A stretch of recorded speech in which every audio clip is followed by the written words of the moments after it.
Hello everyone. So we are discussing previous year questions of the chapter Molecular Basis of Inheritance and the topic DNA fingerprinting.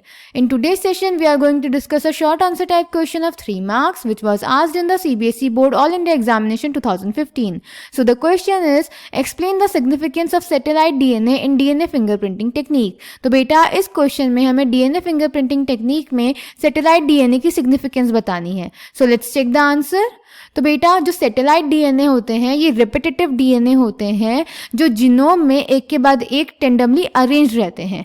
इनमें इनके composition के basis पे हम इन्हें अलग अलग कैटेगरीज में डिवाइड कर देते हैं जैसे micro satellites and mini satellites. उसके बाद बेटा ये वो सीक्वेंसेस होते हैं जो प्रोटीन्स नहीं बनाते पर ह्यूमन जीनोम का एक बहुत मेजर पार्ट बनाते हैं. ये high degree of polymorphism show करते हैं, इसीलिए ये डीएनए फिंगरप्रिंटिंग का बेसिस बनाते हैं क्योंकि ये सब टिश्यूज के डीएनए में सेम होंगे और ये इनहेरिटेबल होते हैं यानी पेरेंट्स से ऑफस्प्रिंग में ट्रांसफर होंगे. Clear? So the answer is DNA fingerprinting involves identifying differences in some specific regions in DNA sequence called as repetitive DNA because in these sequences a small stretch of DNA is repeated many times.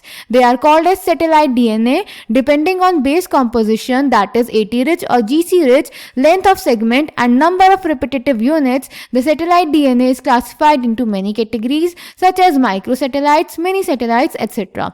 These sequences normally do not code for any proteins but they form a large portion of human genome. These sequences show high degree of polymorphism and form the basis of DNA fingerprinting. Since DNA from every tissue such as blood, hair follicles, skin, bone, saliva, sperm, etc. from an individual show the same degree of polymorphism, they become very useful identification tool in forensic applications. Further, as the polymorphisms are inheritable from parents to children, DNA fingerprinting is the basis of paternity testing in case of disputes. So I hope this question is clear to you. Thank you.